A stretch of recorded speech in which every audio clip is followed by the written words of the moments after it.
Hello, my name is Christopher Ekberg and I'm a PhD student at the Division of Vehicular Systems at Linköping University in Sweden. This poster presentation is about the latest paper we published, which investigates a comparison of stiff and flexible drive shafts when performing fuel-optimal accelerations of a heavy-duty truck. Reducing the fuel consumption of today's produced vehicles is important due to environmental aspects, and with the use of models, tests of fuel-efficient control strategies and performance tests can be made. During an acceleration with a diesel engine equipped with turbocharger, the relation between air and fuel into the engine is of great importance. If too much fuel is injected in relation to the air mass flow into the cylinders, the combustion will be rich and thereby emit smoke.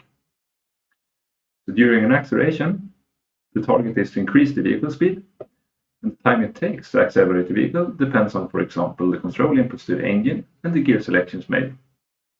But the importance in this work is to capture the turbocharger dynamics of the diesel engine, as well as the driveshaft oscillations in the used models. By using optimal control methods, the decision on how much fuel it should be injected, when it should be injected, and also the utilization of each gear can be investigated. So previously, a diesel engine model suitable for numerical optimal control was developed, as well as a method for performing an acceleration using multiple gears. You can find the references to those papers on the poster. So an existing driveline and chassis model of a truck is extended with a flexible driveline to investigate how it affects the result from the fuel optimal control. The goal in this work is then to perform a fuel optimal acceleration and compare the results from the stiff and the flexible driveline representations. And with the knowledge of the impact of the flexible driveline, the decision can be made if it should be included or not, depending on the model usage area. So the results from the study show that the fuel consumption is slightly increased when using the flexible driveline.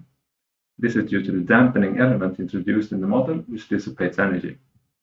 The fuel control signals are slightly different between the driveline representations, but the general characteristics in terms of utilization time of each gear and the torque output are similar. Both driveline representations are smoke limited at the beginning of each gear, even though the stationary restriction in the engine model performance map is not reached.